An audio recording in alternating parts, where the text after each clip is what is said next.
അപ്പോൾ എല്ലാവർക്കും പുതിയൊരു വീഡിയോയിലേക്ക് സ്വാഗതം. അപ്പോൾ ഇന്നത്തെ കണ്ടന്റ് എന്താണെന്ന് വെച്ച് കഴിഞ്ഞാൽ നമുക്ക് എങ്ങനെ കുറഞ്ഞ ചിലവിൽ കുറഞ്ഞ സമയം കൊണ്ട് കൂടുതൽ സമൂസ എങ്ങനെ ഉണ്ടാക്കാം. അപ്പോൾ ഇതാണ് അതിൻ്റെ സംഭവം. ഇത് ഉപയോഗിച്ചിട്ടാണ് സമൂസ ഉണ്ടാക്കുന്നത്. അപ്പോൾ നമുക്കതിൻ്റെ വീഡിയോ കറക്റ്റായിട്ട് കാണാം. ഓക്കെ.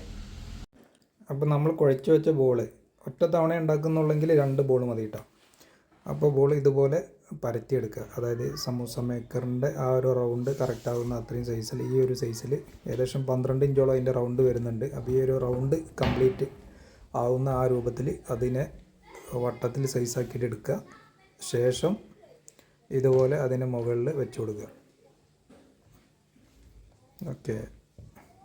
ഇതിൻ്റെ വേറൊരു ഗുണം എന്താണെന്ന് വെച്ച് കഴിഞ്ഞാൽ ഒറ്റ ട്രിപ്പിൽ നമുക്ക് 24 പീസ് സമൂസ ഉണ്ടാക്കിയെടുക്കാൻ കഴിയും. അപ്പോൾ അതുകൊണ്ട് തന്നെ നമുക്ക് ഒരുപാട് സമയം ലാഭിക്കാൻ പറ്റും. പിന്നീട് നമ്മൾ ഉണ്ടാക്കി വെച്ച മസാലകൾ കറക്റ്റായിട്ട് അതിൽ ഓരോ കള്ളിയിലും കറക്റ്റാക്കിയിട്ട് വെച്ച് കൊടുക്കുക.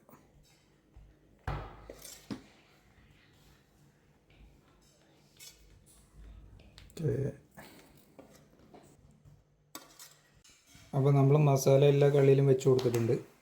ഇനി അടുത്ത പരിപാടി എന്താണെന്ന് വെച്ച് കഴിഞ്ഞാൽ നേരത്തെ ഉണ്ടാക്കി വെച്ച ഷീറ്റ്, അതായത് ഒരു ഷീറ്റ് നമ്മൾ ഇപ്പോൾ താഴെ വെച്ചു. ഇനി ഇതിൻ്റെ മുകളിൽ ഇതുപോലെ ഒരു ഷീറ്റ് കൂടെ വെച്ച് കൊടുക്കുക.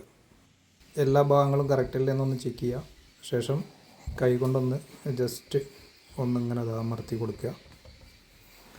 പിന്നീട് റോളർ എടുത്തിട്ടൊന്ന് അങ്ങോട്ടും ഇങ്ങോട്ടൊക്കെ ഒന്ന് ഉരുട്ടി കൊടുത്താൽ സമൂസൻ്റെ ആ ഷേപ്പ് കൂടെ കാണാൻ പറ്റും. അപ്പോൾ ഇത്രയേ ഉള്ളൂ സമൂസ ഉണ്ടാക്കുന്ന ഒരു പ്രോസസ്സ് എന്ന് പറയുന്നത്. വളരെ സിമ്പിളാണ്. അപ്പോൾ ഇതെല്ലാവർക്കും ഒന്ന് ശ്രമിച്ചു നോക്കാവുന്നതാണ്. അതുപോലെ തന്നെ ഈ ഒരു സൈഡിൽ വരുന്ന മാവ്, കട്ട് ചെയ്ത മാവ് എടുത്ത് ഒഴിവാക്കുക. അപ്പോൾ ഇത്രയേ ഉള്ളൂ സമൂസ. ഇനി നമുക്ക് നേരെ ഇതൊരു പ്ലേറ്റിലേക്കോ അല്ലെന്നുണ്ടെങ്കിൽ ഇതുപോലെ ഒരു ഷീറ്റിലേക്കൊക്കെ തട്ടിയതിന് ശേഷം ഒരു പ്ലേറ്റിലേക്ക് ആണെങ്കിൽ അടുക്കി വെക്കുക. അതുപോലെ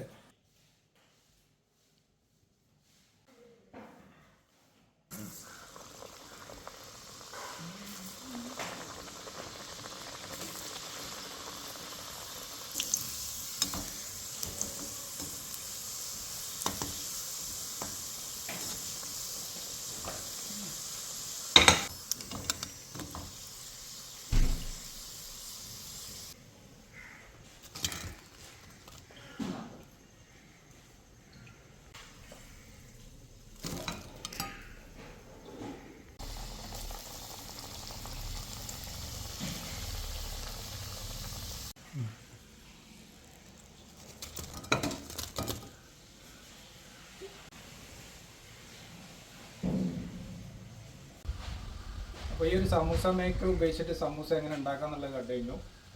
അപ്പോൾ ഇത് ആവശ്യമുള്ളവർ കോൺടാക്ട് നമ്പർ ഡിസ്ക്രിപ്ഷനിലും അതേപോലെ തന്നെ ഓൺ സ്ക്രീനിൽ കൊടുക്കാം. താല്പര്യമുള്ളവർ പരമാവധി വാട്സാപ്പിൽ കോൺടാക്ട് ചെയ്യാൻ ശ്രമിക്കുക. അപ്പോൾ ഇത്രയേ ഉള്ളൂ ഈ വീഡിയോ. ഓക്കെ.